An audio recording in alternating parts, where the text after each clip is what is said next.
اعوذ باللہ من الشیطان الرجیم بسم اللہ الرحمن الرحیم الحمد للہ رب العالمین والصلاة والسلام علی سید الانبیاء والمرسلین وعلی اہل بیتہ الطیبین الطاہرین وصحبہ المنتجبین۔ گزشتہ روز ہم نے سورۃ الحجر، قرآن مجید کا 14واں جز سورۃ الحجر میں آیت نمبر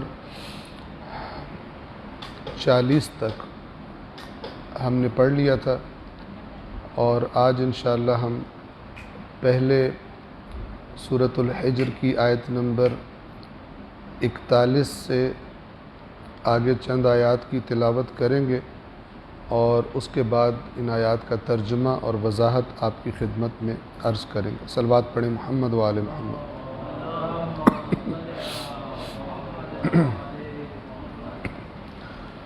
اعوذ باللہ من الشیطان الرجیم بسم اللہ الرحمن الرحیم۔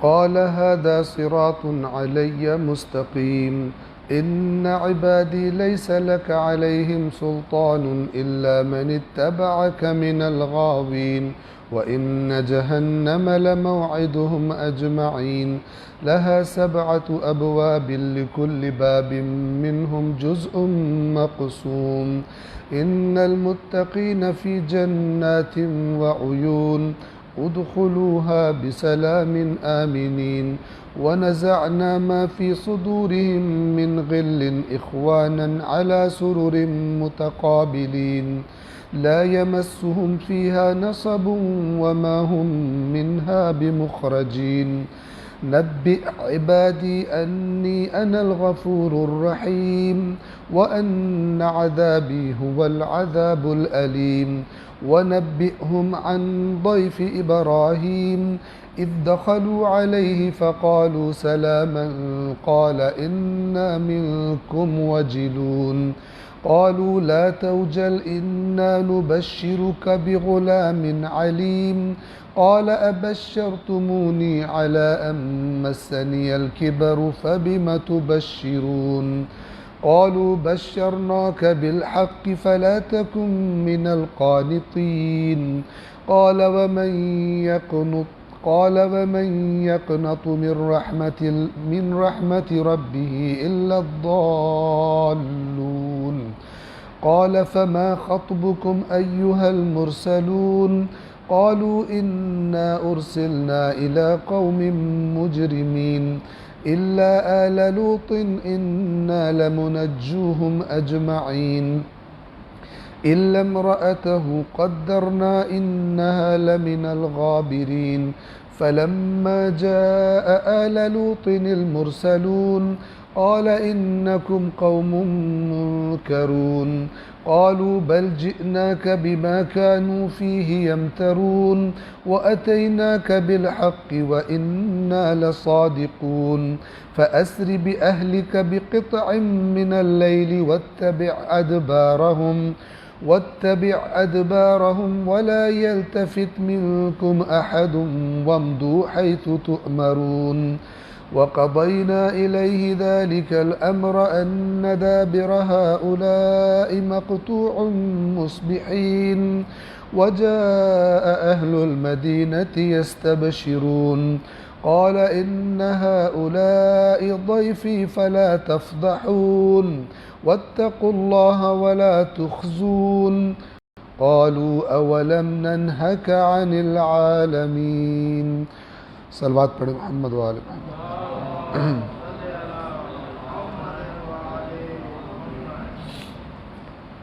سورۃ الحجر کی آیت نمبر 41 سے ہم نے پڑھنا ہے، لیکن پچھلی 2 آیات کے ترجمے کی تکرار کرتے ہوئے انشاءاللہ آگے بڑھیں گے۔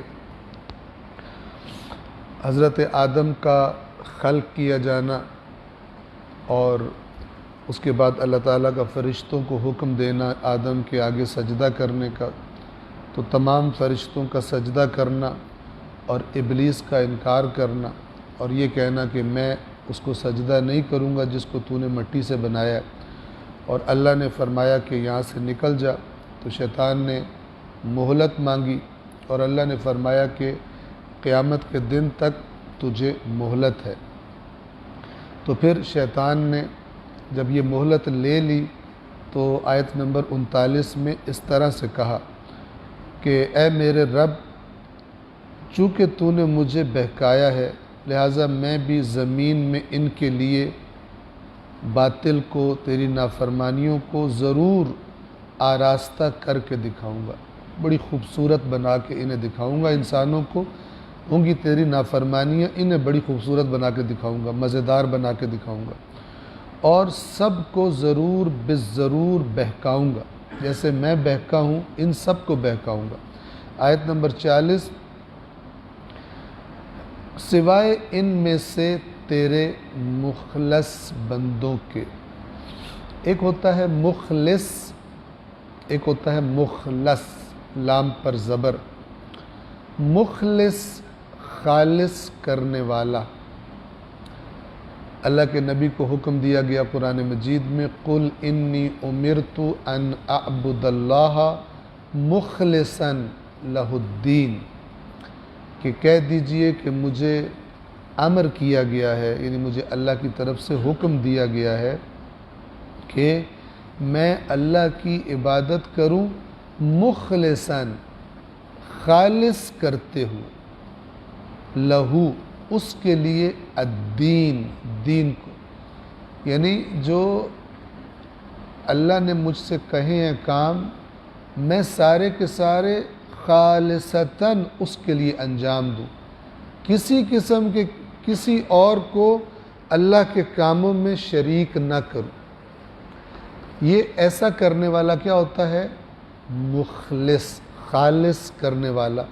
اردو میں بھی ہم یہ لفظ استعمال کرتے ہیں ایسے دوست کے لیے، ایسے شخص کے لیے کہ جو بغیر کسی مطلب کے، بغیر کسی لالچ کے، بغیر کسی ڈر کے ایمانداری کے ساتھ ہمیں اچھا مشورہ دے، اسے ہم کہتے ہیں یہ بڑا مخلص آدمی، یہ مطلب پرست اور خود غرض اور لالچی اور اس طرح کا نہیں، یعنی جو بھی کرتا ہے خالص کر کے کرتا ہے، بیچ میں اور ملاوٹ نہیں ہوتی، خلوص ہوتا ہے۔ اسی طرح دوسرا لفظ کیا ہے؟ لام پر زبر، مخلص، خالص کر دیا گیا، مخلص خالص کرنے والا، مخلص خالص کر دیا گیا۔ اب یہ مخلص بندے کون ہیں؟ کون ہیں جن کو خالص کر دیا جاتا ہے؟ آیا کسی قاعدے قانون کے تحت ہے یا قاعدے قانون کے بغیر ہے؟ تو قاعدہ قرآن نے بتایا ہوا ہے، اور وہ یہ ہے کہ جب انسان، جیسے اللہ کے نبی فرما رہے ہیں، مجھے کہا گیا ہے کہ میں دین کو اللہ کے لیے خالص کر کے اس کی عبادت کروں، تو جب بندہ ادھر سے خلوص پیدا کرتا ہے اور خدا اس میں اس خلوص کو دیکھ لیتا ہے، تو پھر اللہ اس کو، یعنی ادھر سے خلوص کی کوشش تھی، ادھر سے خلوص عطا ہو جاتا ہے ایک خاص مقام پر جا کر، اور وہ جو اللہ کی طرف سے ہوتا ہے وہ خالص کر دیا گیا کہلاتا ہے۔ بس ایک سائیڈ بندے نے کرنی ہے اور دوسری خلوص کی عطا جو ہے وہ اللہ نے کرنی ہے، اور جب اللہ کرے گا تو مخلص ہو جائے گا۔ تو یہاں پر شیطان کو بھی گویا انسانوں کے بارے میں کافی ساری اطلاعات تھی، جیسے فرشتوں کو ہو گئی تھی، جہاں سے بھی ہوئی تھی، جس کی بنا پر انہوں نے کہا تھا کہ یا اللہ یہ تو زمین میں فساد کرے گا اور قتل خون بہائے گا۔ اسی طرح گویا یہ انفارمیشن بھی ان کے پاس تھی اوپر آسمانوں میں کہ بعض ان انسانوں میں سے اللہ کے مخلص بندے ہو جائیں گے، اس مقام پہ پہنچ جائیں گے۔ تو شیطان نے بھی کہا کہ ان کو میں نہیں بہکا سکوں گا، ان کو میں نہیں بہکا سکوں گا سوائے ان میں سے تیرے مخلص بندوں کے۔ اب آیت نمبر 41 سے ہم اگلا شروع کر رہے ہیں۔ قال، فرمایا، کس نے؟ اللہ نے، ھذا صراط علی مستقیم، یہ ہے راستہ جو مجھ تک آتا ہے سیدھا. کیا مطلب؟ یعنی جو تیرے تسلط میں نہیں آئیں گے، تیرے بہکاوے میں نہیں آئیں گے، وہ لوگ ہیں جو اس راستے پر چل رہے ہیں جو سیدھا مجھ تک پہنچے گا. ویسے ہے نا، ہم نماز میں کہتے ہیں اہدنا الصراط المستقیم، ہمیں ہدایت فرما سیدھے راستے کی. یہاں پر ہے ہاذا، اللہ نے اشارہ کر فرمایا یہ ہے، یہ جو مخلص بندوں والا راستہ ہے، ہاذا صراط علی مستقیم، یہ راستہ ہے بالکل سیدھا جو علیہ یعنی مجھ تک آتا ہے، مجھ تک پہنچا دے گا تمہیں لوگوں کو. اور پھر جو بات شیطان نے کہی، اللہ تبارک و تعالی نے خود اس کو فرما کر تاکید کر دی. توجہ فرمائیں، آیت نمبر 42، ان عبادی، بے شک میرے بندے، عبادی میرے بندے، لیس لک علیہم سلطان، نہیں ہوگی تجھے ان پر کسی قسم کا تسلط، کسی قسم کا زور. اور اگر ہم سلیس اردو میں کہیں تو بے شک جو میرے خالص بندے ہوں گے ان پر تیرا کوئی زور نہیں چلے گا، کوئی زور نہیں چلے گا. تو کس پہ چلے گا؟ الا، سوائے اس کے. یعنی اب اس آیت کو آپ غور سے دیکھیں، اللہ تعالیٰ کہہ رہے کہ میرے بندوں پر تیرا کوئی زور نہیں ہے، یہ سب میرے بندے ہیں، تجھے میں نے کوئی تسلط عطا نہیں کیا. کس پر تیری بات چلے گی؟ من اتبعک، جس نے تیری اتباع کی. جیسے آپ دیکھیں، توجہ فرمائیں، جیسے اللہ کہتا ہے نا، جو اللہ کی طرف مائل ہوگا اللہ اسے توفیق دے گا. چھوٹی سی بات ہے لیکن بنیادی ترین بات ہے. جیسے قرآن کہتا ہے ہدن للمتقین، ہدایت ملے گی اس قرآن کی، لیکن کس کو ملے گی؟ پہلے اپنے اندر کچھ پیدا کر، پہلے اندر قابلیت پیدا کر، پہلے تو تیار تو ہو کہ بات مانے گا. تیرا بات ماننے کا ارادہ ہی نہیں ہے تو تجھے کیا دوں؟ تجھے شوق ہی نہیں ہے، تجھے رغبت ہی نہیں ہے سر جھکانے کی، اطاعت کرنے کی، تو تجھے کیا دوں؟ ہاں، اس کو پڑھنے سے، قرآن کو سننے سے تجھے معلومات مل جائیں گی. ہدی للناس والا ہدایت کا درجہ مل جائے گا. سب لوگوں کے لیے قرآن ہدایت ہے، یعنی سب کو معلومات مل جائیں گی جو بھی پڑھے گا سنے گا اس کو. لیکن وہ جو اوپر والا درجہ ہے ہدی للمتقین والا، جو صرف صاحبان تقوی کو ملتا ہے، وہ نہیں ملے گا.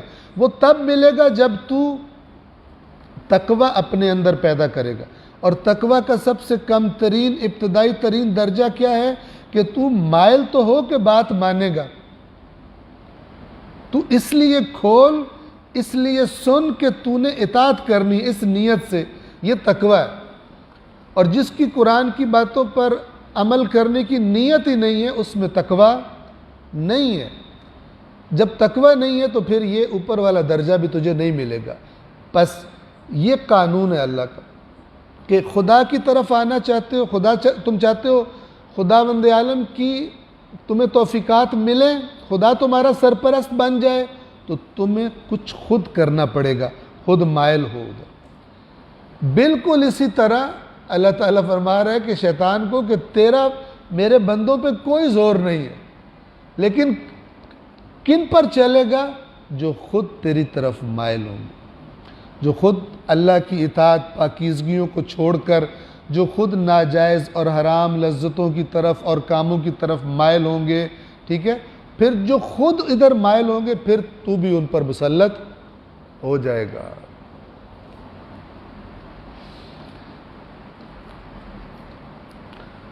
جو میرے بندے ہیں ان پر یقیناً تیری بالادستی نہ ہوگی، سوائے ان کے کہ جو بہکے ہوئے تیری پیروی کریں گے. غاوین، بہکے ہوئے.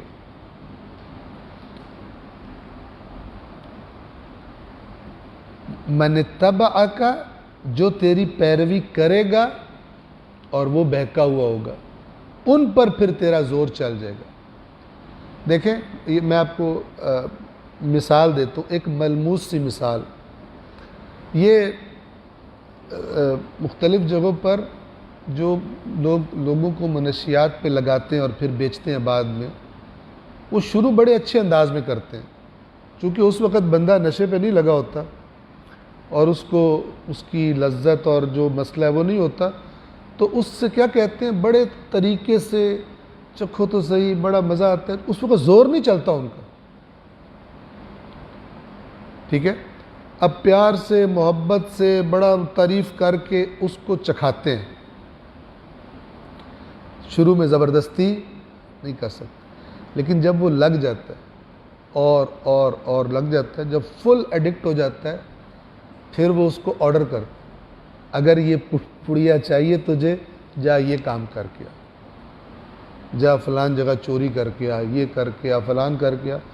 پھر وہ جو اس کو اندر اس کے عادت پڑ گئی ہوتی ہے، اس کی جسم کو ضرورت محسوس ہوتی ہے اسی لذت کی جس کے بغیر اب یہ رہ نہیں سکتا، پھر ہر برا کام کرتا ہے، پھر وہ آرڈر کرتا ہے۔ یہ اس قسم کی بات ہے کہ جو پھر آ جائے گا تیرے چکر میں، جب تو انہیں خوبصورت بنا کے دکھائے گا اور وہ آ جائیں گے، جب آ جائیں گے پھر اس سٹیج پہ پہنچ جائیں گے کہ جو تو کہے گا وہ کریں گے، ورنہ میرے بندوں پہ میں نے تجھے کوئی زور نہیں دیا ہے۔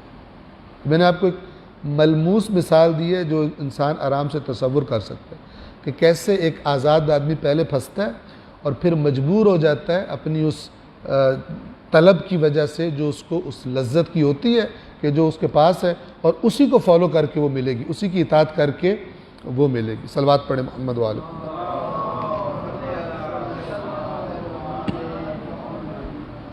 اور جن کو بہت حرام لذتوں کی عادت پڑ جائے، ان کے لیے حلال لذتیں پھیکی ہو جاتی ہیں۔ ہاں، حرام کے جو عادی نہ ہوں تو ان کے لیے اللہ حلال میں ہی ایسا کچھ رکھ دیتا ہے کہ انہیں حرام کی طرف توجہ نہیں ہوتی، انہیں اس میں لذت مل جاتی ہے۔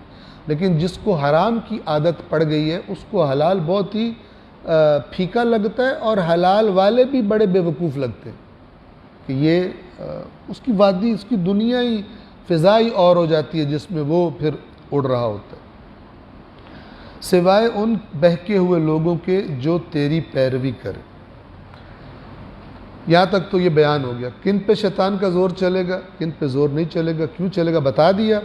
اب انجام ان کا کہ تو جا بہکا، تجھے مہلت دے دی ہے، تو بہکا، سارا کچھ کر، کن پہ زور چلے گا کن پہ زور نہیں چلے گا یہ بھی واضح ہو گیا، لیکن انجام تمہیں بتا دوں، تو اور تیرے پیروکار سارے کے سارے، تمہارا انجام کیا ہے؟ آیت نمبر 43، وَإِنَّ اور بے شک جہنم لَمَوْعِدُهُمْ أَجْمَعِينَ تمہاری ان لوگوں کی وعدہ گاہ ہے سب کے سب کی، ان سب کی وعدہ گاہ جہنم ہے، شیطان اور اس کے پیروکار، اس کو فالو کرنے والے۔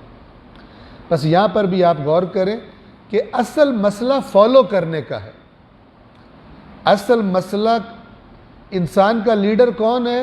جس کو وہ فالو کرتا ہے، نہ کہ یہ اتباع کا قرآن نے بہت زیادہ تکرار فرمایا۔ اللہ کے رسول سے کہا، ان سے کہو ان کنتم تحبون اللہ، اگر تم کہہ رہے ہو کہ تمہیں اللہ سے محبت ہے، اگر تمہیں اللہ سے محبت ہے فاتبعونی، تو میں جو اللہ کا نمائندہ ہوں میری اتباع کرو، مجھے فالو کرو، میری بات مانو، اطاعت کرو، تب یحببکم اللہ، تو اللہ تم سے محبت کرے گا، ورنہ تم لاکھ کہتے رہو اللہ سے تمہیں محبت ہے، اللہ کو تم سے کوئی محبت نہیں ہے۔ تمہیں بھی اگر صحیح محبت ہوتی تو اللہ کے نمائندے کی بات کیوں نہ مانتے؟ اتباع کرو اگر خدا کی محبت چاہتے ہو اپنے ساتھ۔ اللہ کو اطاعت گزار پسند ہیں، اللہ کو نافرمان پسند نہیں ہے۔ اور اہل بیت نے بھی یہی فرمایا کہ روایات میں اصول کافی میں ہے کہ اے جابر، جو خدا کا نافرمان ہے وہ ہمارا دشمن ہے، جو خدا کا اطاعت گزار ہے وہ ہمارا دوست ہے۔ سمپل فارمولا، بالکل جو قرآن نے کہا وہی بات اہل بیت اطہار نے بھی فرمائی۔ ان سب کی وعدہ گاہ جہنم ہے، اور وہ جہنم کی ایک مثلاً اس کی ایک شکل دکھائی۔ آیت نمبر 44 فرمایا لہا سبعۃ ابواب، اس کے 7 دروازے ہوں گے، جہنم کے 7 دروازے ہوں گے۔ لِكُلِّ بَابٍ مِّنْهُمْ جُزْءٌ مقسوم، جز کا معنی آپ کو آتا ہے مقسوم، تقسیم کر دیا گیا، معین کر دیا گیا، مخصوص کر دیا گیا۔ یہ جو شیطان اور اس کا لشکر ہوگا، یہ گویا اپنے اپنے گناہوں کے ذریعے ان کی کیٹیگریز بنائی جائیں گی۔ مثلاً حرام خور، یہ والا گناہ زیادہ کس نے کیا؟ مثال کے طور پر بدکاریاں کس نے زیادہ کی؟ دوسروں کے پر ظلم کس نے کیا؟ مثال دے رہا ہوں۔ تو ظاہراً یہ 7 جز جو اس میں بتایا بھی گیا، روایات میں بھی اس کی طرف اشارہ ہے کہ گناہوں کے سبب گروپ بنائے جائیں گے، اور یہ 7 بنیں گے، اور ان 7 دروازوں سے اپنے اپنے گناہوں کی مناسبت سے یعنی مخصوص لوگ داخل ہوں گے، جن کا مین گناہ یہ والا ہے وہ اس دروازے سے آئیں، جن کا مین گناہ یہ والا ہے اس دروازے سے آئیں، جن کا مین گناہ یہ والا ہے اس دروازے سے آئیں۔ وہ 7 بڑے گروپس میں تقسیم کر کے ان کو جہنم میں داخل کیا جائے گا۔ تو فرمایا جس کے 7 دروازے ہیں، ہر دروازے کے لیے ان کا ایک حصہ مخصوص کر دیا گیا ہے۔ ایک حصہ یعنی ایک خاص قسم کے گناہ میں جو انوالو ہیں، وہ ایک خاص حصہ ہیں، اور وہ اس خاص دروازے سے گزریں گے۔ آگے تفصیلات اللہ تبارک و تعالی بہتر جانتا ہے، بس یہاں پہ یہ بتایا گیا کہ 7 دروازے ہیں۔ صلوات پڑھیں محمد وآلہ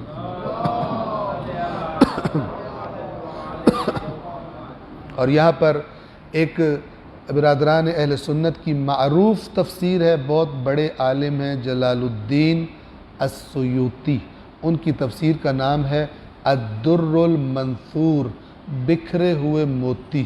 ٹھیک ہے نا، در آپ کو پتہ ہے در موتیوں کہتے ہیں، منثور نثر جسے شعر کے مقابلے میں نثر کہتے ہیں۔ شعر نظم ہوتی ہے اور منظم ہوتا ہے، جبکہ شعر جو نہیں ہوتا وہ نثر کہلاتی ہے، اس میں کوئی وزن اور اس کا لحاظ نہیں کیا جاتا۔ الدر المنثور، بکھرے ہوئے موتی۔ اس میں اسی آیت کے ذیل میں حضرت ابو ذر رضی اللہ تعالی عنہ کی روایت بیان کی ہے جلال الدین سیوطی نے اپنی تفسیر میں کہ اللہ کے رسول صلی اللہ علیہ وآلہ وسلم نے فرمایا جہنم کا ایک دروازہ ایسا ہے جس میں صرف وہی لوگ داخل ہوں گے جنہوں نے میرے اہل بیت کے بارے میں مجھے تکلیف دی ہوگی، میرے اہل بیت کے ساتھ ایسا سلوک کیا ہوگا جس سے مجھے تکلیف دی ہوگی۔ جہنم کا ایک دروازہ ایسا ہے جو ان کے لیے ہے، سب اہل بیت پر ستم ڈھانے والے، اور اللہ کے نبی نے فرمایا ان کا گوشت میرا گوشت ہے، ٹھیک ہے نا، ان کا جسم میرا جسم ہے۔ اب مجھے اذیت دی اور میرے بعد ان کے خون بہائے، جنہوں نے میرے بعد ان کو تکلیفیں دے کے مجھے تکلیف دی ہوگی، اور میرے بعد جو ان کے خون بہائیں گے، جہنم کا ایک دروازہ ان کے لیے، صرف وہ اپنے اس جرم کی وجہ سے اللہ نے خاص کر دیے گویا کہ وہ ادھر داخل ہوں گے۔ اور یہ معنی اہل بیت کی محبت کا اور اہل بیت کے کو تنگ کرنے سے، رسول اللہ کو تنگ کرنا، یہ اتنی کثرت سے آیا ہے، صرف شیعہ کتابوں میں نہیں، اہل سنت کتب میں بھی، کہ یہ ناقابل انکار ہے، مگر یہ کہ کوئی اندھا ہو جائے، پاگل ہو جائے، وہ انکار کر، ٹھیک ہے، ورنہ یہ ناقابل انکار ہے۔ حدیث ثقلین جسے ہم کہتے ہیں شیعہ کتب میں ہے، اہل سنت کتب میں بھی کثرت کے ساتھ۔ تو اہل سنت کی کتابوں میں جو برادران کی جو کتابوں میں حدیث آئی ہے، چند شکلوں میں آئی ہے کہ میں اپنے بعد 2 چیزیں چھوڑے جا رہا ہوں، قرآن اور میری سنت۔ اس طرح سے بھی آیا ہے کہ میں اپنے بعد 2 چیزیں چھوڑ کے جا رہا ہوں، قرآن اور میری عطرت، میرے اہل بیت۔ اور یہ جو دونوں ہیں اس میں قرآن و سنت میں بھی آیا جب تک ان دونوں سے تمسک کرو گے کبھی گمراہ نہیں ہوگے، اور قرآن اور اطرت میں بھی آیا جب تک دونوں سے تمسک کرو گے گمراہ نہیں ہوگے۔ اور ایک دیوبندی عالم دین ہے ہمارے جاننے والے، انتہائی قابل احترام، انہوں نے ان کی ایک کتاب تھی، اس کے شروع میں ان کے پاس جا کر ملنے کا موقع ملا تو انہوں نے پینسل سے لکھا ہوا تھا، تو انہوں نے کہا تھا یہ جو کچھ لوگ زور لگاتے ہیں نا قرآن و سنت والی صحیح ہے اور قرآن و اطرت والی غلط ہے، یہ زور لگانے کی ضرورت ہی نہیں، دونوں حدیثیں صحیح ہیں۔ کیا فرمایا؟ قرآن اور سنت اہل بیت کیا بتاتے ہیں؟ کوئی نیا دین تھوڑی بتاتے ہیں، وہ بھی کیا بتاتے ہیں؟ سنت رسول ہی بتاتے ہیں۔ لیکن توجہ فرمائیے گا، مکتب اہل بیت جو ہے ان کا کہنا کیا ہے؟ ان کا کہنا یہ، ان کی بنیاد یہ ہے کہ ہم اللہ کے نبی کے فرمان کہاں سے لیتے ہیں؟ جس کو اس معاملے میں ہم اتھارٹی سمجھتے ہیں وہ اللہ کے رسول کا خاندان ہے، اہل بیت اطہار ہیں، علی اور اولاد علی علیہم السلام، ان سے ہم رسول پاک کی حدیث لیتے ہیں۔ توجہ کیجیے، ایسا نہیں ہے کہ شیعہ صحابہ سے حدیث نہیں لیتے، ایسا نہیں ہے، لے لیتے ہیں، لیکن اگر کبھی اہل بیت کی بات سے صحابی کی بات کسی کی ٹکرا رہی ہو، ائمہ اہل بیت میں سے کوئی کہہ رہا ہو رسول نے یوں فرمایا اور ادھر سے کوئی کہہ رہا ہو رسول نے کسی اور طرح فرمایا، تو مکتب اہل بیت والے کہیں گے، کیا کہتے ہیں کہ ہم یہ والی بات لیں گے جو ہمیں خاندان رسول سے پہنچی ہے، اور اگر ٹکرا رہی ہے تو ہم دوسری بات نہیں لیں گے۔ توجہ فرما رہے ہیں؟ یہ بنیادی جو فارمولہ ہے، بنیاد ہے کس کی؟ مکتب اہل بیت علیہ السلام کی۔ تو یہاں تک انشاءاللہ واضح ہے۔ پس ہم کہتے ہیں قرآن و سنت بھی ٹھیک ہے، تو سنت کہاں سے لینی ہے؟ سنت کسی نے بتانی ہے نا، تو ہم کہتے ہیں کہ اللہ کے نبی نے جو وہ فرمایا قرآن اور سنت، اس کو بھی اگر صحیح مان لیں کوئی پرابلم نہیں ہے۔ یہ جو فرمایا ہے اس سے بھی آپ کو پرابلم نہیں ہونا چاہیے، قرآن اور اہل بیت، یعنی وہ کہہ گئے ہیں کہ پھر اتھارٹی اہل بیت ہے۔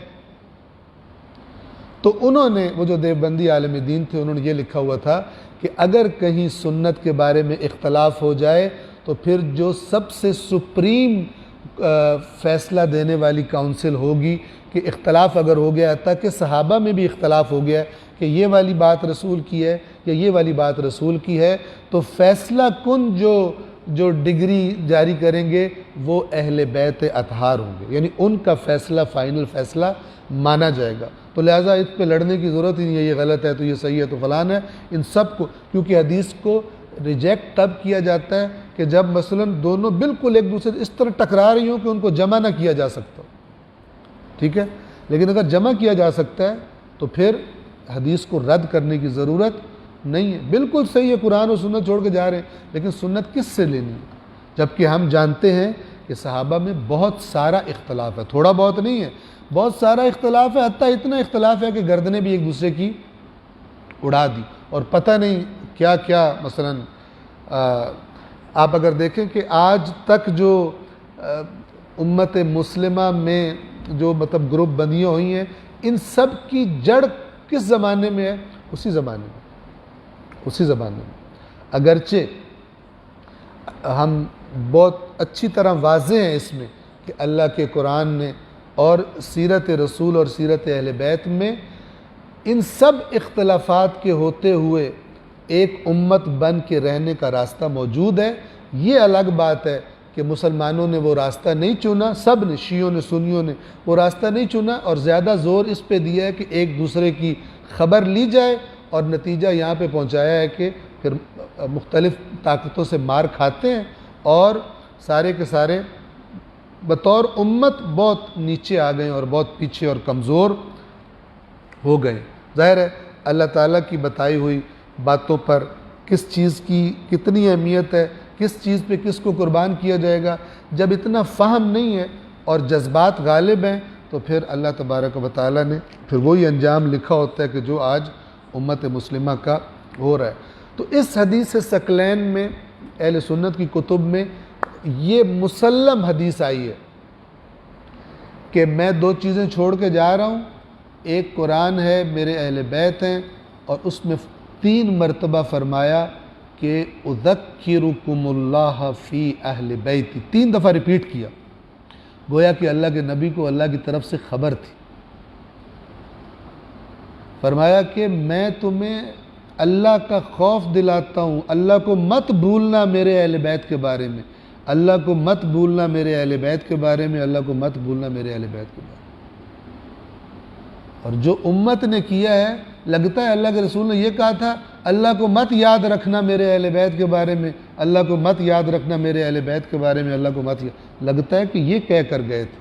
ایسا سلوک اس امت نے کیا ہے۔ تو کیا خیال ہے کہ جب اس طرح نبی کی بات کو پامال کر دیا جائے تو اللہ تبارک و تعالی کوئی نتیجہ پھر اس قوم کے اوپر نہیں لے کے آتا ہے ایسی حرکت کا؟ بالکل لے کر آتا ہے، اور ابھی تک آیا ہوا ہے۔ دیکھنے والی آنکھیں اور سننے والے کان اس کو دیکھ اور سن سکتے ہیں، اور جن کے اندر حس ہے وہ اس کو محسوس کر سکتے ہیں۔ صلوات پڑھیں محمد و آل محمد۔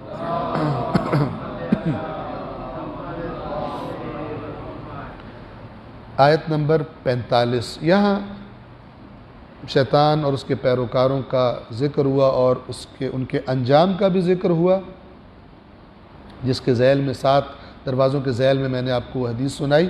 اور آیت نمبر 45 سے اب جو قرآن کی روش ہے، جب خبردار کرتا ہے، دھمکی دیتا ہے، ڈراتا ہے، تو ساتھ ہی خوشخبری بھی نیک لوگوں کے لیے وہ سناتا ہے۔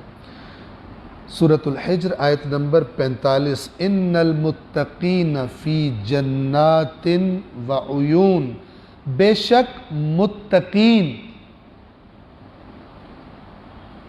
میں نے بھی کئی دفعہ بتایا ہے، یہ ان لفظوں میں سے ہے جس کا معنی آپ کو اچھی طرح پتہ ہونا چاہیے، اچھی طرح تفصیل سے۔ متقی کسے کہتے ہیں؟ کیونکہ اس صفت کے بغیر جنت میں کوئی نہیں جا سکتا، یعنی یہ لازمی، یہ اختیاری نہیں ہے، یہ لازمی ہے، ٹھیک ہے نا، یہ آپشنل نہیں ہے، یہ کمپلسری ہے۔ یعنی آپ کی شخصیت ایسی ہو کہ متقی کہا جا سکے، اس کو متقی کہا جا، ڈھونڈنے کی کیا لیول، کتنی کم از کم مجھے ہونا چاہیے کہ مجھ پر متقی کا لفظ آ جائے، اس کے بغیر جنت میں نہیں جا سکتا۔ یہ قرآن نے بڑی صراحت کے ساتھ کہا، یہاں بھی وہی ہے، ان المتقین فی جنات وعیون، بے شک صاحبان تقوی گھنے باغوں میں اور چشموں میں ہوں گے۔ 46، ادخلوہا بسلام آمنین، کیا کہا جائے گا؟ سلامتی کے ساتھ، امن کے ساتھ ان میں داخل ہو جاؤ۔ یعنی یہ ایسی سلامتی اور امن ہے کہ جس کے بعد پھر کوئی خطرہ اور کوئی تھریٹ اور کوئی بیماری اور کوئی کچھ بھی نہیں، مطلق سلامتی اور ہمیشہ کا امن۔ یہ کتنا زبردست اعلان ہوگا جو بھی سنے گا اس کو، اور اسے پتہ ہوگا کہ اب ظاہر ہے آج دنیا میں تو ہمیں پتہ لگ رہا ہے اس کو پڑھ کر کہ کہا جائے گا ادخلوہا بسلام آمنین، سلامتی اور امن کے ساتھ ان باغوں میں داخل ہو جاؤ۔ ایک ہے یہاں سے پڑھنا اور اس کی خواہش کرنا، جو اہل بیت اطہار نے طریقہ بتایا کہ جب جنت کے ذکر پہ آتے ہیں رکتے ہیں اور اللہ سے مانگتے ہیں، اور جب جہنم کے ذکر پہ آتے ہیں وہاں پہ رکتے ہیں اور اللہ سے پناہ مانگتے ہیں۔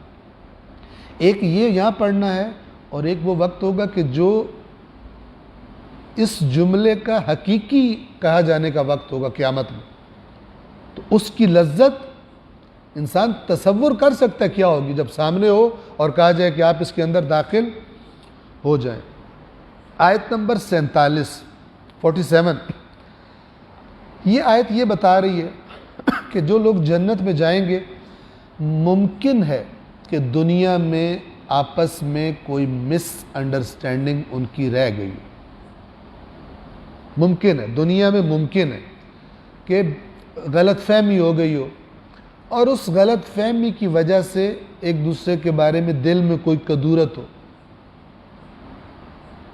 اللہ تعالیٰ فرما رہا ہے کہ وہ ہم نکال لیں گے جنت میں جا کے، صاف کر دیں گے۔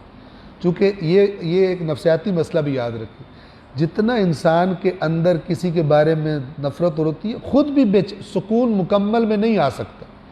کسی کی دشمنی خود بھی انسان کو بے چین رکھتی ہے، ذاتی، اللہ کے لیے وہ بے چین نہیں رکھتی، وہ تو سکون دیتی ہے۔ خدا کے لیے دشمنی کرنا وہ مراد نہیں ہے، جو یہ ذاتیات ہوتی ہیں، ان کی بنا پر جو دشمنیاں ہوتی ہیں، دل میں نفرت کدورت ہوتی ہے، وہ بندے کو خود بھی نہیں چین سے بیٹھنے دیتی۔ تو جنت میں چونکہ مکمل امن و سلامتی ہونی ہے، کوئی ٹینشن نہیں ہونی، تو یہ جو ٹینشن کا سبب بن سکتا ہے، وہ یہ بھی جنت میں آیا ہوا ہے، ٹھیک ہے نا؟ تو اللہ تعالیٰ یہ والا مسئلہ بھی دلوں کے اندر سے ختم کر دے۔ وَنَزَعْنَا، اور ہم نکال لیں گے، مَا فِي صُدُورِهِم مِّن غِلٍ، جو ان کے سینوں میں غل کہتے ہیں، گرا، عقدہ، کینہ، نفرت، جو بھی آپ نام رکھ لیں اس کو۔ اغلال کہتے ہیں گردن، جو وہ توق جو گردنوں میں پہنائے جاتے ہیں۔ اِنَّا جَعَلْنَا فِي أَعْنَاقِهِمْ أَغْلَالًا، جیسے سورہ یاسین میں اغلال، اس کی یہ واحد ہے غل، تو یہ گویا کہ گرہ سی ہے، اندر لگی ہوئی ہے، جو انسان کو بے چین رکھتی ہے کسی کے بارے میں، نفرت ہے، پرابلم ہے، جو بھی ہے۔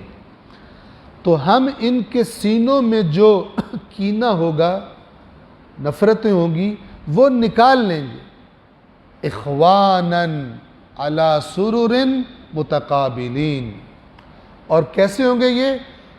تختوں پر، علی سرر، سرر سریر کی جمع ہے، سریر کہتے ہیں تخت کو، علی سرر، تختوں کے اوپر، متقابلین، ایک دوسرے کے سامنے بیٹھے ہوں گے۔ کیسے؟ یہ نہیں کہہ رہے ہوں گے کہ یار یہ پتہ نہیں کیوں آ گیا یہاں بھی، مطلب یہ مجھے نظر آیا کرے گا، ایسا نہیں ہوگا۔ اخواناً، بھائی بھائی، یعنی خداوند عالم بالکل دلوں سے وہ مشکلات جو ہوں گی، مس انڈرسٹینڈنگز، نفرت کے اسباب، سب دور کر دے گا، اور کسی کو سب کو دیکھ کے انسان کو لطف آئے گا۔ اور یہ بھی آپ اگر واقعاً مس انڈرسٹینڈنگ ہو، مجھے نہیں پتا کہ میں سمجھ رہا ہوں کہ آپ نے غلط کیا ہے، جبکہ آپ نے غلط نہیں کیا، آپ نے کوئی کام مثلاً خلوص سے کیا۔ اب جب تک مجھے یہ پتہ نہیں تھا، میں آپ کو غلط سمجھ رہا تھا، مجھے برے لگ رہے تھے آپ، ٹھیک ہے، لیکن جب ایکچول صورتحال مثلاً اللہ کھول کے سامنے رکھ دے تو مجھے آپ اچھے لگیں گے یار، میں کہوں گا کہ تو بندہ ٹھیک تھا لیکن خطا ہوگی، مثال کے طور پر۔ تو جنت میں جو بھی چلا جائے گا اس میں کوئی خرابی اور وہ نہیں ہوگی۔ صلوات پڑھیں محمد و آل محمد۔ اب اس کا مطلب یہ نہیں ہے ہر چیز کے حدود، قیود، معیار ہوتے ہیں۔ اس کا مطلب یہ نہیں ہے کہ میں کسی کی چوری کر لوں اور کہوں کہ کیونکہ میں تو پکا جنتی ہوں، اس کو اگر مجھ پہ غصہ بھی ہے تو اللہ تعالیٰ اس کے دل سے نکال دے گا قیامت کے دن۔ یہ چور اپنے آپ کو جسٹیفائی کرے، رشوت خور، کسی کے حق پہ ڈاکہ ڈالنے والا، ٹھیک ہے نا، اور کہ کوئی نہیں اب یہاں تو نہیں مل سکتا، لیکن ہم دونوں مومن برا ہیں نا، بھائی ہیں، اور اللہ تعالیٰ قیامت کے دن ہماری صلح کرا، اللہ مجھے تجھے اٹھا کے جہنم میں پھینکے گا، تو نے حرام خوری کی کیوں ہے، ٹھیک ہے نا، تو نے کیوں کسی کا حق مارا ہے۔ تو ہر جو آیات ہوتی ہیں ان میں جو باتیں ہوتی ہیں، وہ اگر غور کرے انسان ایمانداری سے، وہ اپنی لیمٹس اور اپنا جو ایریا ہے وہ بتا رہی ہوتی ہے، کون عید کا کون سا علاقہ ہے، کون سی وادی ہے، نہ یہ کہ انسان جان بوجھ کے بدماشی کرتا رہے اور سمجھے کیونکہ میں ہوں، اپنے آپ کو تو پکا جنتی سمجھتا ہے، تو کہے جتنوں کو میں ناراض کر رہا ہوں نا، جتنے کی میں جیبیں کاٹ رہا ہوں، جتنوں کا حق مار رہا ہوں، اللہ تعالیٰ قرآن میں لکھا ہے سب سے صلح کرا دے، کیونکہ اپنے آپ کو کنفرم جنتی سمجھ رہا ہے۔ یہ نہیں ہے، جن سے مثلاً ہو گئی نادانستگی میں ہو گیا اور اس کی وجہ سے ایک مس انڈرسٹینڈنگ ہو گئی، ورنہ اللہ دلوں کے حال سب سے بہتر جانتا ہے۔ دین نے کوئی ایسی بات نہیں کی جس سے بے ایمان کو حوصلہ ملے۔ اسلام نے، قرآن نے اور محمد و آل محمد علیہ الصلوۃ والسلام نے کوئی ایسی بات نہیں کی یہ خلاف روح اسلام ہے جس سے گناہ کی جرت پیدا ہو۔ مولا نے فرمایا، مولا کا فرمان ہے، مولا علی علیہ السلام کا، بدترین عالم دین وہ ہے جو دین اس انداز میں بیان کرے کہ سننے والے میں گناہ کی جرت پیدا ہو جائے۔ جو جرت کیسے پیدا ہو جائے؟ اچھا اتنا زیادہ مسئلہ ہے، کر بھی لو تو کچھ نہیں ہو۔ جو اس طرح کر کے دین بیان کرے وہ تو بدماش پیدا کر رہا ہے۔ بدماش پرور اور مجرم پرور دین نہیں ہے۔ اطاعت پرور اور مطیع اللہ کے فرما بردار کی پرورش کرتا ہے دین، اس لیے آیا ہے، نہ کہ انسان اسلام کی روح کے خلاف باتیں کرنا شروع کر دے، چاہے وہ اہل بیت کے نام پہ گھڑی گئی ہوں، چاہے رسول اللہ کے نام پر گھڑی گئی ہوں۔ ایک چھوٹا سا کام کر لو، ایک کیک کاٹ دو، جنت تمہاری پکی ہے۔ 12 ربیع الاول کو کیک کاٹ دو، 13 رجب کو کاٹ دو، 17 ربیع الاول کو کاٹ دو، اور جناب کو ہیپی برتھ ڈے مولا علی، ہیپی برتھ ڈے، بھی تو ہیپی برتھ ڈے باقاعدہ کہہ رہے ہوتے ہیں۔ سبحان اللہ، اسلامی طریقے ختم ہو گئے تھے رسول اللہ اور مولا علی کو وش کرنے کے برتھ ڈے، ابھی ادھر سے یورپ سے لیا happy birthday to you Maula Ali, یہ کر رہے ہوتے ہیں۔ اور بعض جگہوں پہ بدبخت عورتیں مرد مکس ہو کے کر رہے ہوتے ہیں۔ آہستہ آہستہ دین کی آڑ لے کر دین کی دھجیاں اڑانے کے ان کے پروگرام ہیں۔ قصیدے منقبت اس طرح کر دو کہ اگر کسی بندے نے منقبت کبھی نہ سنی ہو، صرف ٹیون سنے، صرف سر سنے، تو کہے یار تم فلانا گانا ہے، اس کو فرق ہی پتہ نہ چلے گانے میں اور اس میں۔ ہر چیز کو دین کی آڑ میں دین کا نام لے کے لوگوں کے دلوں میں اہل بیت کی محبت کو مس یوز کر کے ان کے نام پہ اڑا دو دھجیاں اس دین کی جن کے لیے انہوں نے خون بہا دیا اپنے، اس پاکیزہ دین کی دھجیاں اڑا دو۔ اس سے بڑا کوئی جرم ہو سکتا ہے؟ وہی ٹریک جس ٹریک پر حضرت عیسیٰ کی قوم کو شیطان نے چلایا، نام عیسیٰ کا لو اور جو عیسیٰ کی تعلیمات ہیں سب کو کھا پی جاؤ، پھر بھی تمہیں حضرت عیسیٰ نے بخشوا لینا۔ انہوں نے اتنی ماریں کھائی ہیں تاکہ ان کی امت بخشی جائے، اور پھر اسی قسم کا بعض لوگوں نے وہاں سے تھوڑا چینج کر کے امپورٹ کر لیا، یہی عقیدہ وہ اسلام میں بھی آ گیا، تشیع میں آ گیا۔ امام حسین نے اتنے قربانیاں دی ہیں تاکہ ان کے شیعہ بخشے جائیں۔ تمہارا دماغ ٹھیک ہے یہ بات کرتے ہوئے؟ خلاف قرآن ہے۔ یہودی کہتے تھے ہمارے بزرگ ابراہیم، سبحان اللہ، کوئی مقابلہ کر سکتا ہے؟ واقعاً بڑی شخصیت ہے ابراہیم، قرآن بھرا پڑا ہے۔ ہمارے بزرگ حضرت اسحاق، ہمارے بزرگ حضرت یعقوب، اتنے بڑے بڑے نبی، سارے ان کے بزرگ، نبیوں سے بھری ہوئی ہے یہ لڑی حضرت ابراہیم کی اولاد میں سے، انبیاء ہی انبیاء ہیں۔ رائٹ فل تو کہنے میں ہمارے جیسا ہے ہی کوئی نہیں، لیکن اللہ نے کیا فرمایا؟ حضرت ابراہیم کا ذکر کیا، حضرت یعقوب کا ذکر کیا، پہلے سپارے میں ہے، پھر فرمایا تلک امۃ قد خلت، یہ ایک امت تھی جو گزر گئی، لہا ما کسبت ولکم ما کسبتم، جو انہوں نے کیا وہ ان کے لیے ہے، تمہارے لیے وہ ہے جو تم کر رہے ہو، نہ کہ وہ تمہارے بزرگ تھے تم بخشے جاؤ گے۔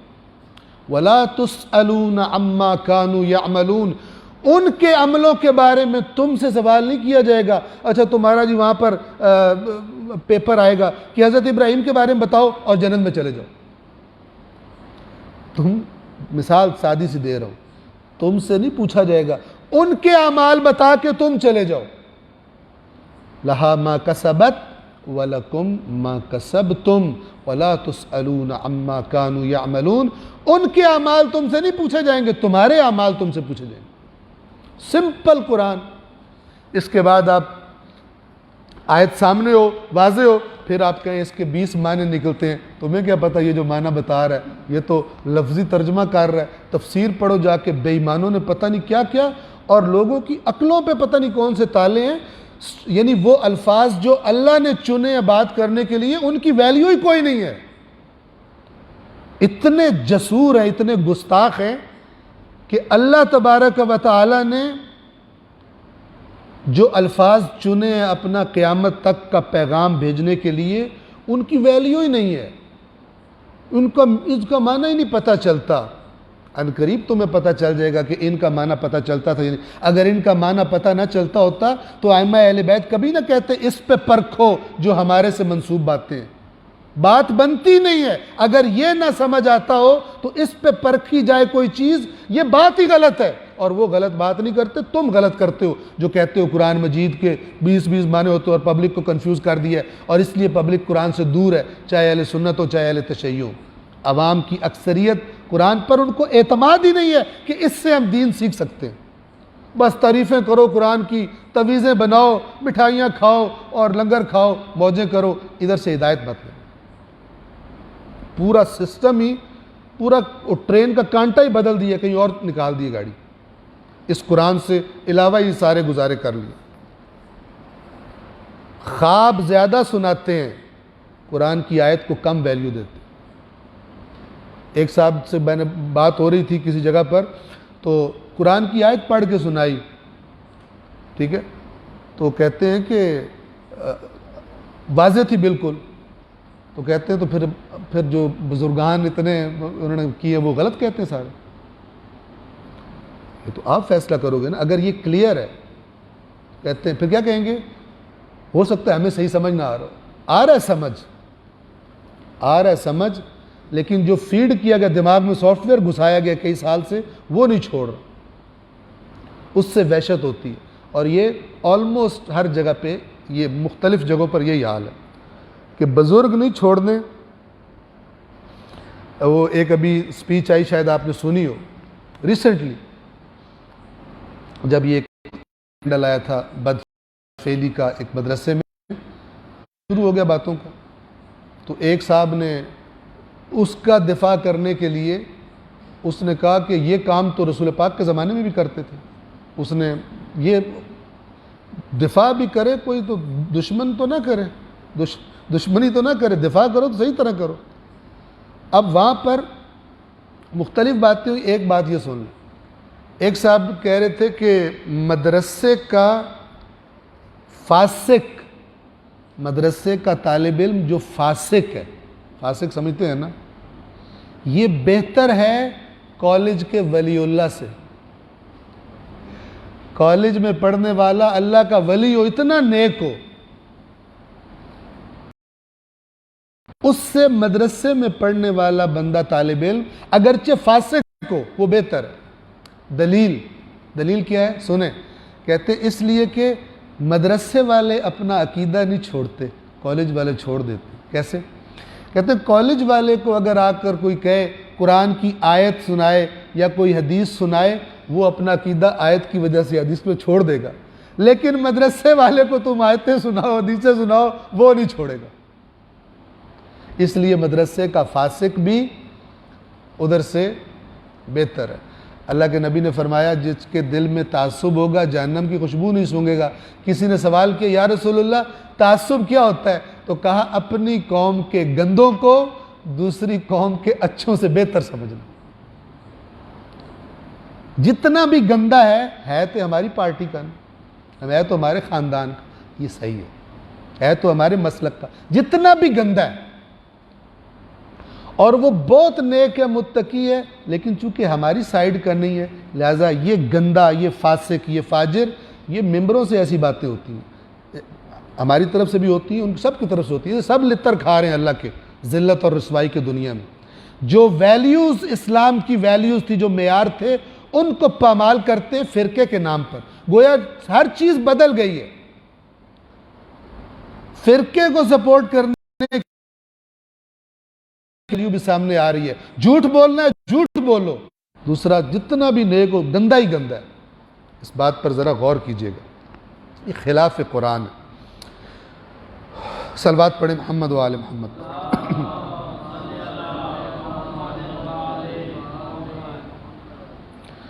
اور ان کے دلوں میں جو کینہ ہوگا ہم نکال دیں گے، وہ برادرانہ طور پر، اخواناً، بھائی تختوں پر آمنے سامنے بیٹھے ہوں گے۔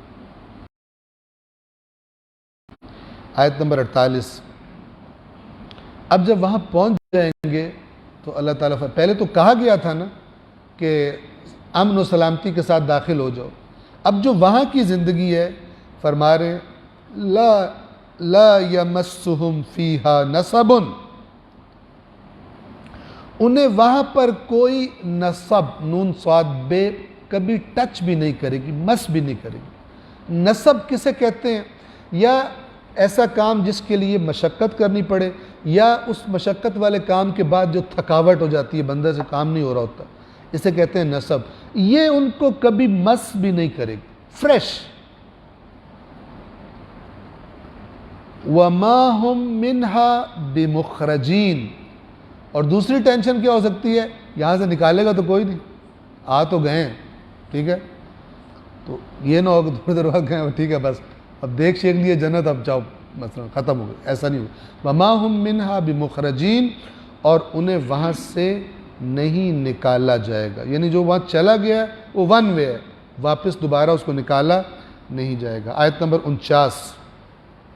اب یہ دونوں نیک اور بد، شیطان کے پیروکار اور اللہ کے اطاعت گزار متقین، دونوں کا انجام بیان کر دیا گیا۔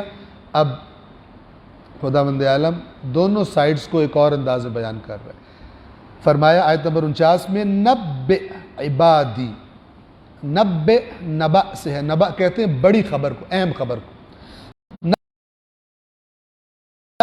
کہ میرے بندوں کو دونوں حصوں کو ذہن میں رکھیں۔ اور وہ دو حصے کیا ہیں ان دو آیتوں میں، 49 اور 50 میں؟ پہلا، کس بات کی خبر دے دیجئے میرے بندوں کو؟ انی انا الغفور الرحیم، وہ یہ ہے کہ یقیناً میں اللہ غفور ہوں، رحیم ہوں۔ غفور بہت زیادہ مغفرت والا، رحیم خصوصی خاص رحمتوں والا۔ یعنی یہ نہیں کہ تم کیے جاؤ مغفرت بھی ہوتی جائے، تم رکو، تم تھوڑا واپس آنے کی سوچو، ہاں تم یہ کرو گے تو اللہ کی خصوصی رحمتیں مغفرتیں وہ تمہارے شامل حال ہو جائیں گی۔ نہ یہ کہ تم واپس نہ ہو اور کہو کہ اللہ غفور الرحیم ہے، یہ نہیں۔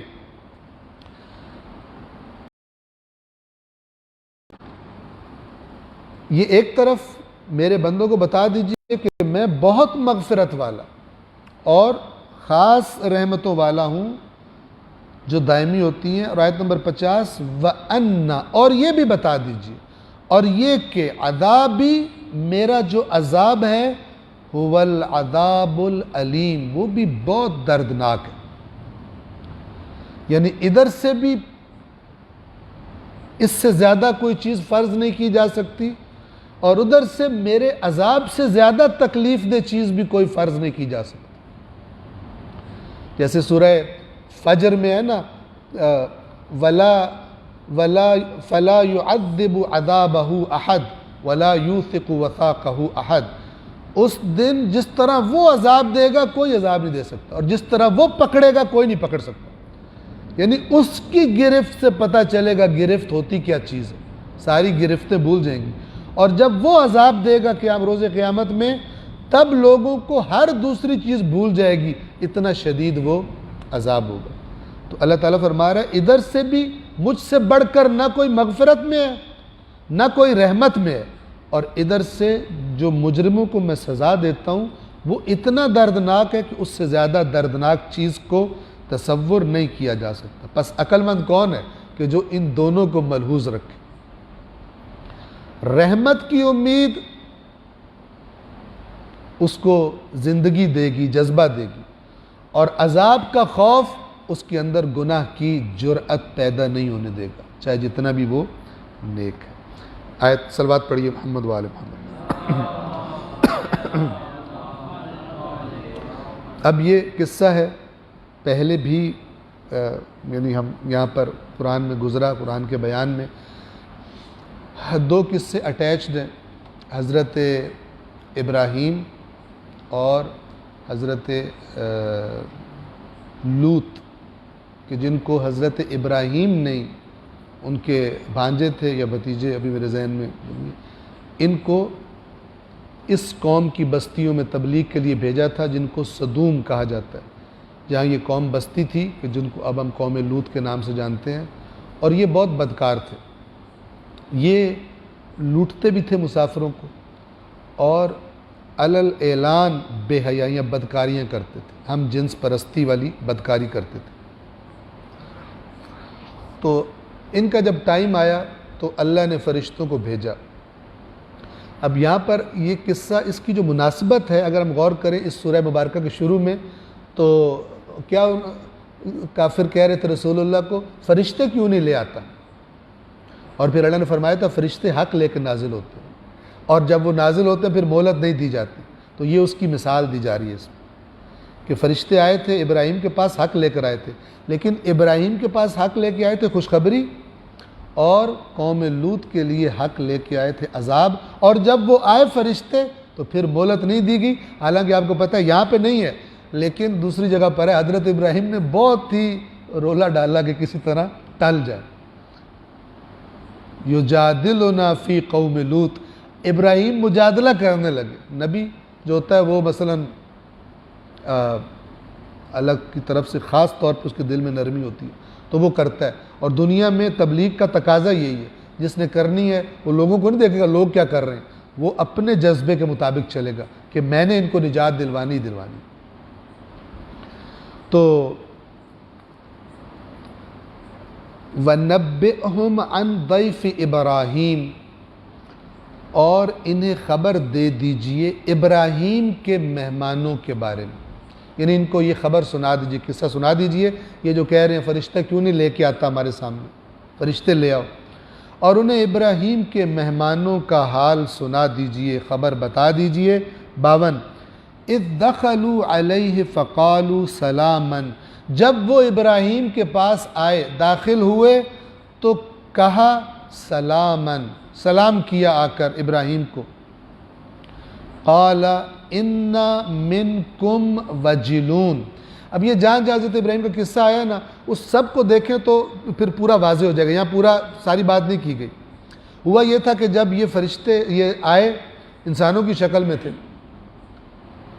تو حضرت ابراہیم جو ہے وہ جلدی سے جو ہے وہ بکرا دمبا جو ہے وہ روسٹ کر کے جاء بعجل سمین، ایک موٹا تازہ روسٹ کر کے لے آئے کھائیں.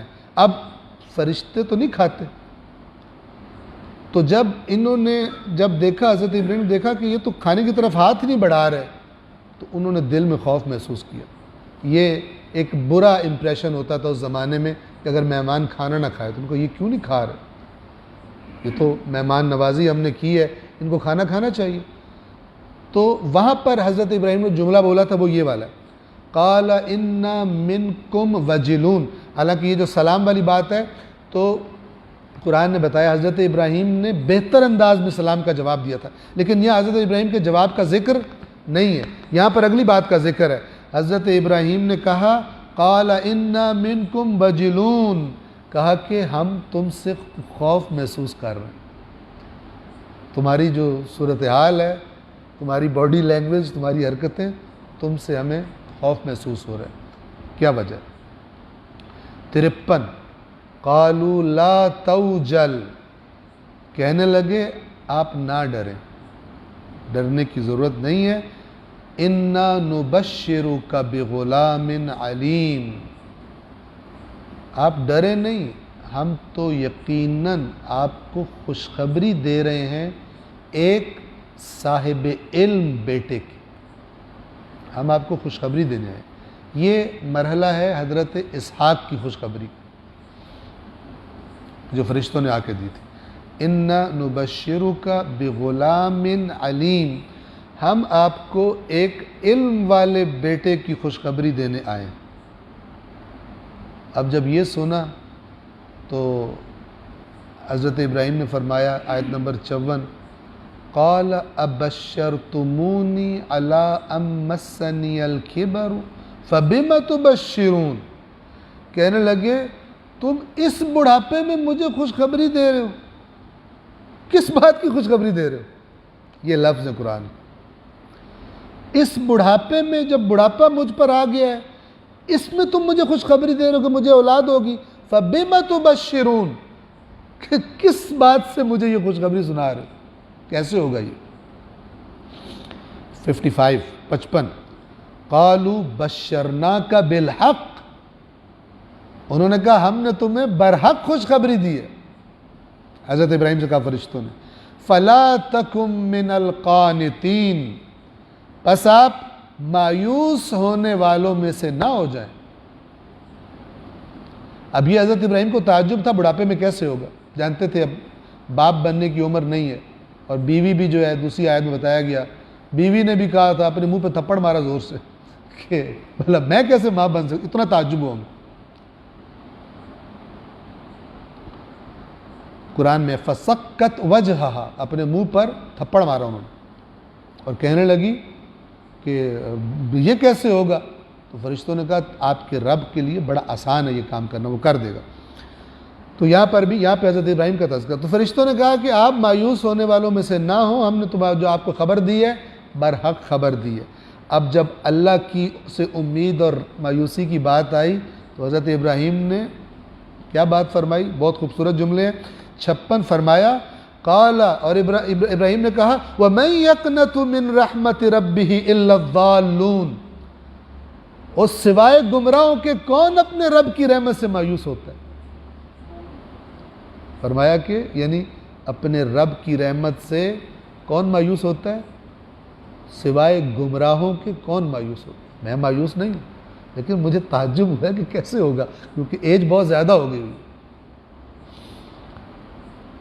صلوات پڑھیں محمد و آل محمد۔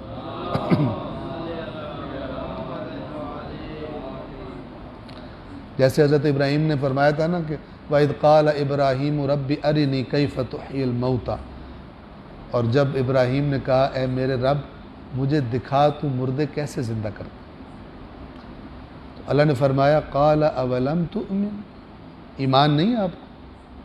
قَالَ بَلَا، کیوں نہیں ہے؟ وَلَكِنْ لِيَطْمَئِنَّ قَلْبِي، لیکن میں دل مطمئن کرنا چاہتا ہوں۔ یہ جو بشر ہے، یہ جب چاہے عقل سے اس کے لیے بالکل واضح بات ثابت ہو جائے، لیکن اللہ نے بنایا ایسا ہے کہ جب اپنی حس فیل کرتا ہے تو اس کو زیادہ اطمینان ہو جاتا ہے، زیادہ اس کو باور ہو جاتا ہے۔ تو یہ والی کیفیت۔ صلوات پڑھیں محمد و آل محمد۔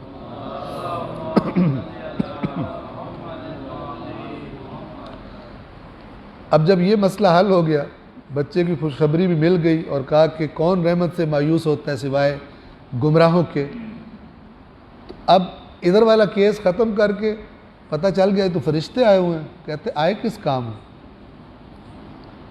اصل میں ان کو بھی بیچ میں تھا کہ کام خراب ہے، قوم لوط کا بیڑا غرق ہونا ہے تو ان کا ہونا ہے، تو پوچھا قال فما خطبکم، چونکہ حضرت ابراہیم کو گویا لگ رہا یوں ہے کہ یہ ہو گیا تھا کہ یہ صرف مجھے خوشخبری دینے نہیں آئے، ان کے تیور کچھ اور ہیں، مجھے تو اصل ڈاک کسی اور کی آئی ہے، مجھے ضمناً راستے میں یہ خط پکڑا رہے ہیں، مجھے جانا انہوں نے کہیں اور ہے۔ تو قال فما خطبکم ایھا المرسلون، تو ابراہیم نے کہا یہ خطبکم اسی سے لفظ خطاب ہے، بولنا، بات کرنا، بار بار کرنا اہم چیز کے بارے میں، تو یہ خطبکم اس کا معنی یہ ہے کہ تمہارا آنے کا مقصد کیا ہے، آئے کس لیے ہو؟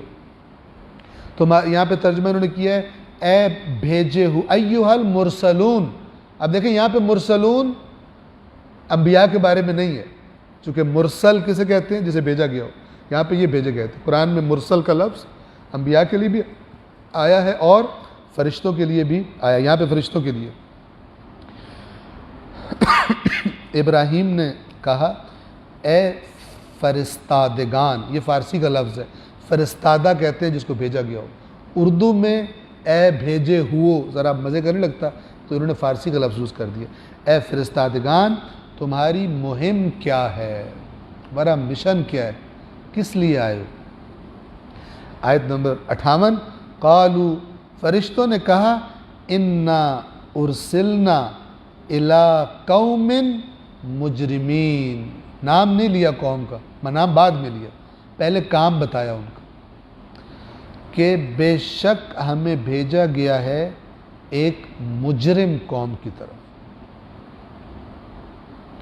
59 الا آل لوط، سوائے آل لوط کے، سوائے آل لوط کے کیوں؟ ان کے ساتھ کیا ہوگا؟ انا لمنجوہم اجمعین، اس لیے کہ یقیناً ان سب کے سب کو ہم نجات دے دیں گے، منجو نجات سے، ہم نجات دے دیں گے، بچا لیں گے سب آل لوط کو سوائے، یعنی ساری قوم کو ماریں گے سوائے آل لوط کے، سوائے ان کی بیوی کے۔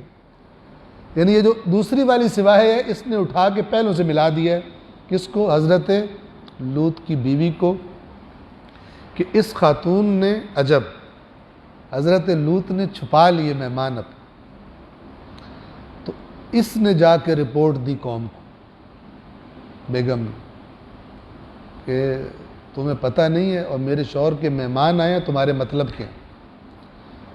عجیب۔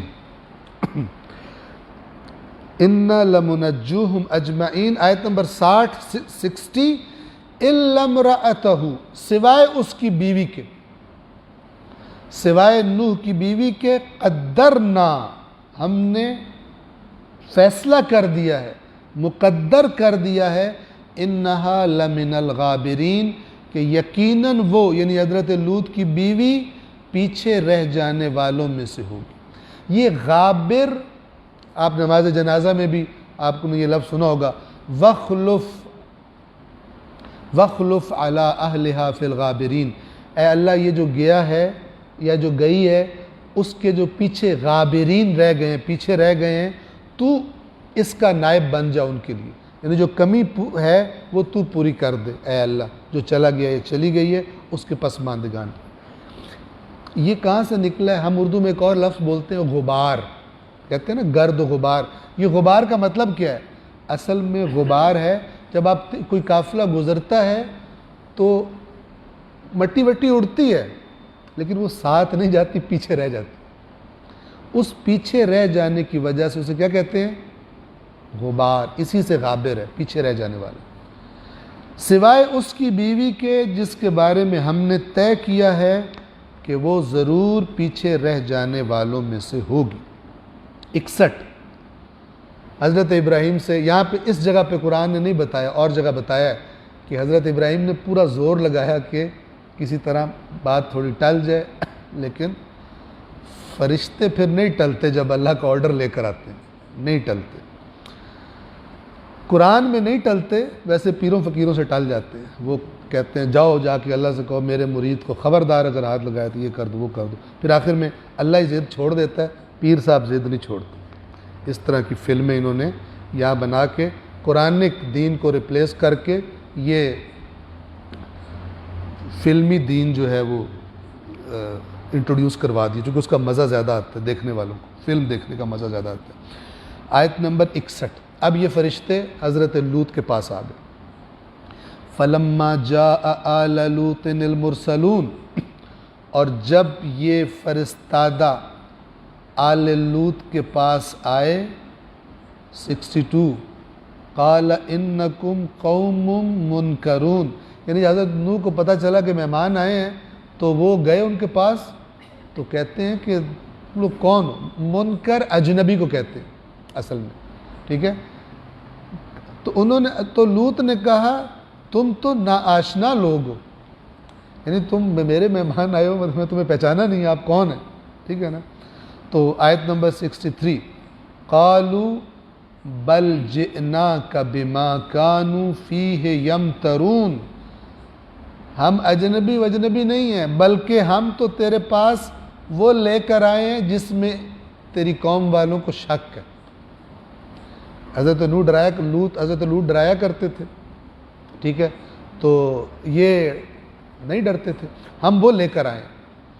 اب اگلی آیت سن لیں 64، یہ جو فرشتوں کا اعلان ہے، اللہ نے یہاں پر قرآن نے آیات میں واقعات کی ترتیب نہیں رکھی، ترتیب تھوڑی مکس کر دی، یہ جملہ بعد کا ہے، ورنہ پہلے تو حضرت لوط مہمانوں کو لے آئے، مہمان نواز تھے، گھر میں لے آئے اور ساتھ ڈر رہے بھی تھے کہ کسی کو پتہ نہ چل جائے، چونکہ وہ جو مہمان آئے تھے، جو فرشتے آئے تھے، وہ انتہائی خوبصورت نوجوان لڑکوں کی شکل میں تھے، اور جیسے ہی ان کو دیکھا حضرت لوط نے تو حضرت لوط نے کہا مر گیا میں تو، یہ میری قوم کو پتہ چل گیا تو یہ نہیں چھوڑیں گے، چونکہ پتہ تھا بدکاریاں کرتے۔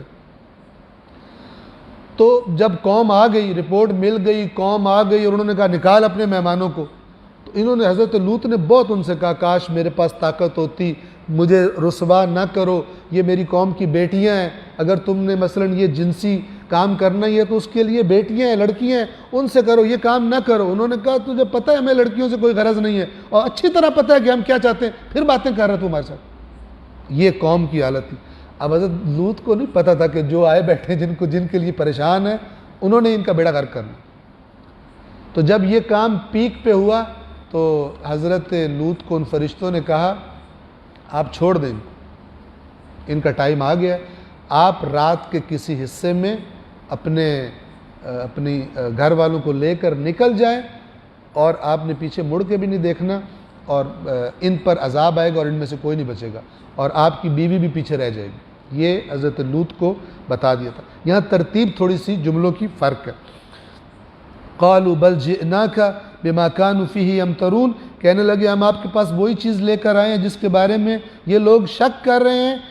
64 وَأَتَيْنَاكَ بِالْحَقِّ وَإِنَّا لَصَادِقُونَ، اور ہم آپ کے پاس حق لے کر آئے ہیں۔